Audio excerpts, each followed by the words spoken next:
15 quick preps you can do now in probably under 30 minutes. Hey everybody, this is Michael with Asymmetrical Preparedness.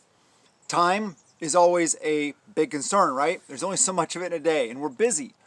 A lot of people have to go to work, still prep, take care of kids, do all the things. So time is important. Time management is important. Getting the most out of our day is important. So these are 15 things I came up with that you can do that will help you be better prepared than if you don't do them. And like I said, they should be 30 minutes or less a day. And I think you do these things, you'll be a lot better prepared. So first off, my number one thing a lot of times is, actually my number one thing is further down. This is probably number two. I'll get into the other thing a little bit later, but fitness. In 20 minutes a day, you can become a lot more fit. It's not difficult.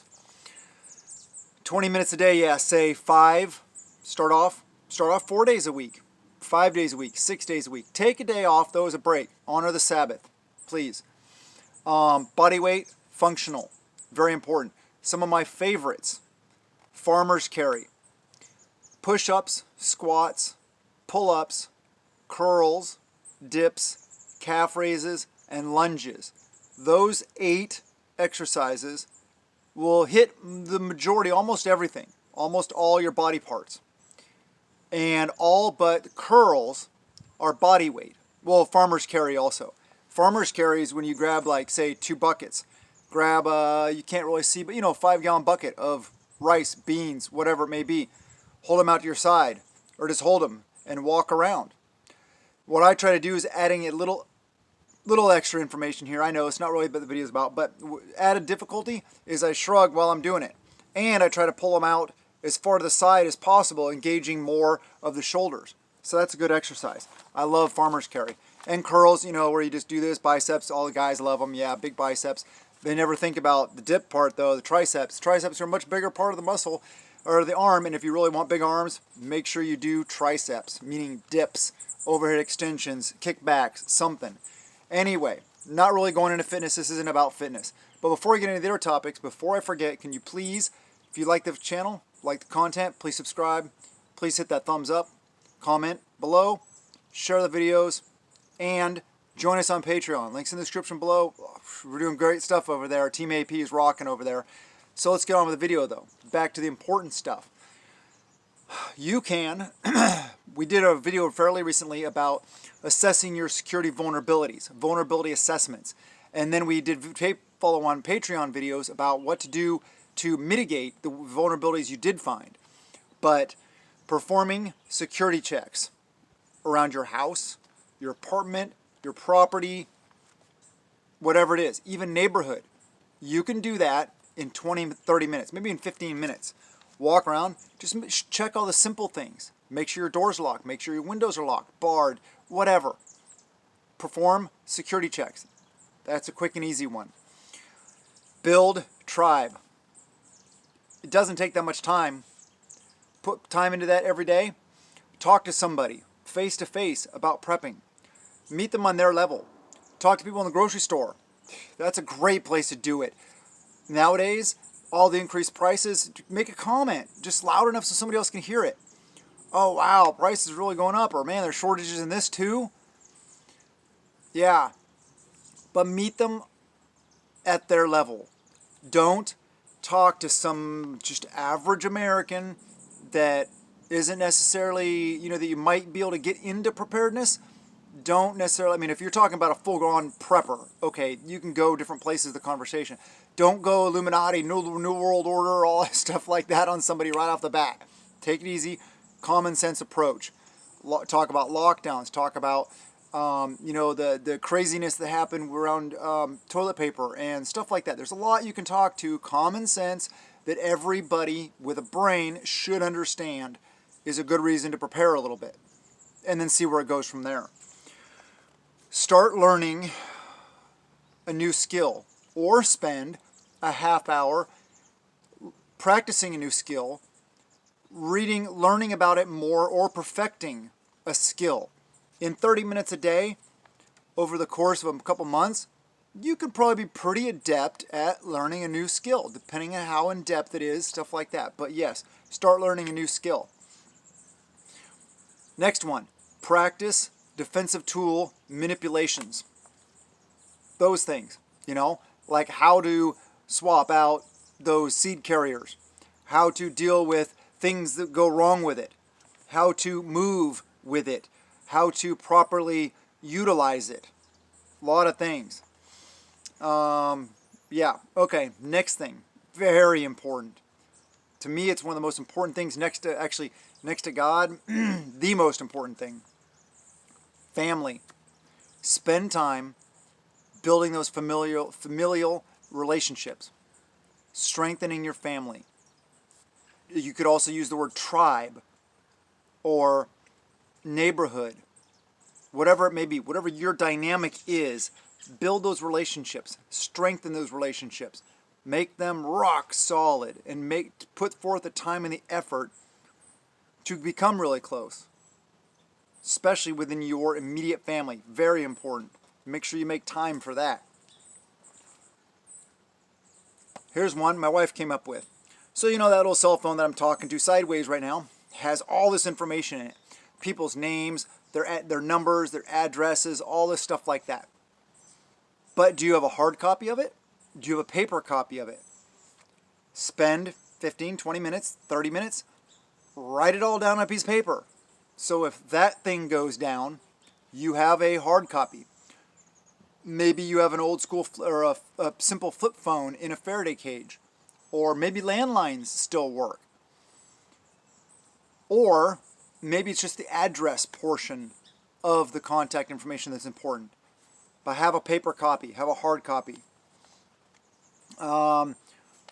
Very quick thing to do every day is identify a new source of water in your area that you're not aware of. You can go on Google Earth, Google Maps, you can go on whatever, DuckDuckGo Maps, whatever. You can look up online different aerial views of your area and find water sources. Or you can break out old school hardcore or hard paper map copies and find a new source of water. Water is essential. You got to know where it is. Next one, it doesn't take really that much time at all, except for instead of pulling in, it may take more time than what you're used to. Instead of pulling through McDonald's, make your own meal out of fresh, whole, healthy, natural foods as God intended it. Real food, not processed crap. Good quality meat, fruits, vegetables, carbs, rice, potatoes, all those kind of good things. You'll be healthier and probably much better off. And if you don't already know how to cook, you'll learn to cook. All right, identify a new bug out location or route to one of your predetermined bug out locations. This is important because you don't want to just have one. You want to have primary, alternate, tertiary at least, so that in different directions is the best way to do it, because if stuff's going down over there and I can't necessarily get to that one, well, then I can get to that one. Or if I can't get to both those, then I can get to that one. The odds are I'll get to one of them. Some situations, maybe you're not getting anywhere. Maybe you just got the bug in then. Or, like I said, identify a new route to your bug out location using the minimal amount of similar roads as your other routes. Try to make the route as unique as possible so that you have a better opportunity, a better chance to actually get there. Or if you're halfway there, or if you're en route, you have other options on how to get there. Very important. This, to me, is the most, next to family, or more important than family, maybe even, prep for me. Spend time in prayer and or reading scripture. To me, that's very important. May not be to you, whatevs, but that's a good prep. Trust me, spiritual preparedness is a very important part of prepping. Next one is set up a cache. What's a cache? A cache is sealed containers. Could be a bucket, could be a a container, it could be a cooler, whatever it is, sealed properly and usually buried somewhere. It could be on your property, it could be on Buddy's property, it could be out in the national forest, national park, national whatever, state forest, state park. It could just be in some random area, or it could be your bug out location or en route to your bug out location. Caches are very good because you don't want all your eggs in one basket. You don't want all your preps in one place. And if you're out and about and you can't necessarily get home maybe, then you might be able to get to a cache and resupply yourself. Very important. Work on or start a prepper notebook. Organization is key. It really helps you keep on top of things. And as you get more and more prepared and you have more and more food and more water and all these things, organization is going to play a vital role, because then you know how to rotate it better. You know what you have. You can also identify your weaknesses more effectively to figure out, what do I need to improve upon? So prepper notebook's very good. Go through your bug out bag, your get home bag, your inch bag, whatever you want to call it, and make sure that the food in there is not out of date. Make sure what you have in there is appropriate for whatever season you are in. That's why I say 4 times a year you should be going through all your bags and getting out the stuff you don't need for that season, putting in the stuff you do need for that season, but make sure you do it every season so you're not stuck with your, SOL without the proper stuff in your bug outlet bag or your get home bag, whatever it may be. Go through all your bags, make sure that you have seasonally appropriate stuff in there. Summertime, maybe you want to have some natural bug repellent or bug netting. Maybe in the wintertime you want to have extra layering systems. It all depends on what AO you're in, what environment you're in, how cold it gets, how hot it gets, etc. But make sure that you're set up appropriately.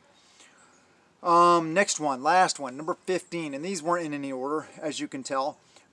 Vehicle checks. What about your tire pressure? Check your fluids, check your filters, check your supplies inside your vehicle. How long have those cases of MREs been in there? And are they bad now? Or waters, your cases of waters. Whatever it is you have in there, whatever supplies you have in your vehicle, make sure that they're not expired, they're not damaged. Make sure they're in good functioning order, as well as everything else in your vehicle. Especially if you're relying on it for a bug out, or maybe you're hoping to use it for a bug out. Very important to keep on top of vehicle maintenance. Anyway, those are the 15 items that I think take probably less than 20 minutes or 30 minutes-ish. So let's do a quick recap just to make sure at the end we'll go over them. Fitness, perform security checks, build tribe, start learning or better a skill set, practice defensive tool manipulations and other stuff, spend time with family or tribe, write down or transfer the information from your phone to a hard copy, identify a new source of water, eat healthier, identify new bug out location or route, spend time in prayer, set up a cache, work on prepper notebook, go through your bags, and vehicle checks. Those are the 15 things I came up with that I felt will definitely help you be a better prepper and be more prepared for what is coming than if you don't do them. Prep a little every day. Remember that. And also remember that prepping is living insurance. It's not a living guarantee, but it will serve you very well. I hope you guys have a wonderful day. Have a... I love you guys. Have a wonderful day and blessings to you and yours.